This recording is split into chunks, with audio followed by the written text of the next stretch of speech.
In the show The Good Place, it is said that all humans are aware of death, so we're all a little bit sad, all the time, and that's just the deal. I think that because of this, we must find joy wherever we can.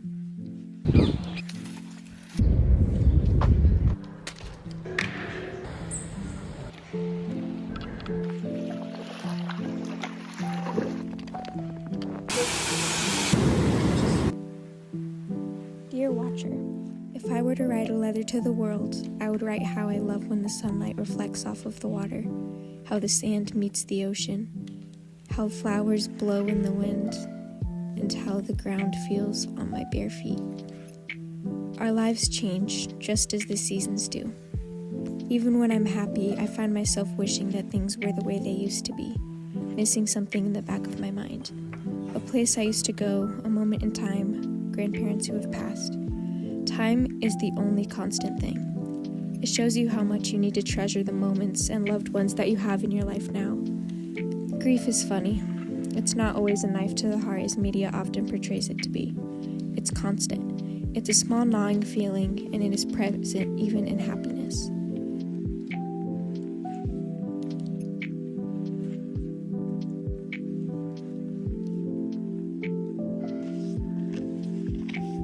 I have found comfort in my grief by realizing that no matter where you go in the world, a ladybug will still have spots.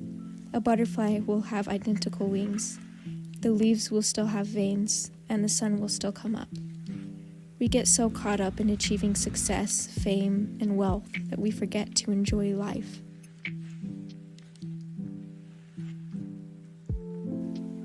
Nature takes its precious time and still creates such abundant beauty. Time seems to creep by.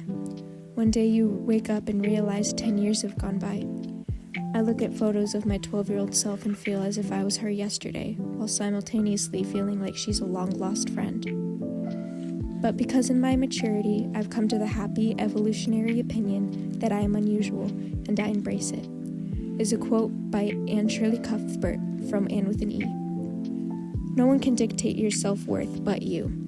You need to learn how to love yourself before you love others. Do not depend on others to make you happy. No one in your life can make you as happy as you can make yourself. Give yourself a hug, push yourself, go on a walk, take yourself out to lunch, take a nap. I wouldn't be doing as well as I am now if I hadn't gone through the struggles I went through a year ago. Because of them, I am stronger and have taught myself how to find joy in everyday things. I have found companionship and solace in people who have grown close to because of the uncomfortable things in my life. In these difficult times, I have gained confidence in myself throughout the years. I am a puzzle made up of little pieces of everything I love. With support from my closest friends, I have become more at peace with myself and the world around me. I have drawn inspiration from my role models and people who I look up to. When my chest feels tight and my shoulders are heavy, I have been held up by my best friends. I find my inspiration through many strong, independent, driven individuals.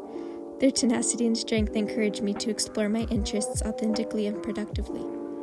In our society that I've mentioned that values beauty, money, and fame over anything else, we forget what is important: loving ourselves and helping and loving others. My heart is geared towards an audience who Anne Shirley Cuthbert refers to as kindred spirits, those who do not look at life through the lens of survival, but the lens of enjoying. Human beings who have the natural ability to appreciate the world and its ever-present magic. Watching a bird take off in flight or watching a brook bubble are not seen as trivial but remarkable by those who romanticize the mundane. Through pursuing my passions like music, drawing, and writing, I aspire to use my talent in a way that it can help other people better understand and appreciate themselves. The world is optimistic for me, so I want to be optimistic for the world. Love, Maegan.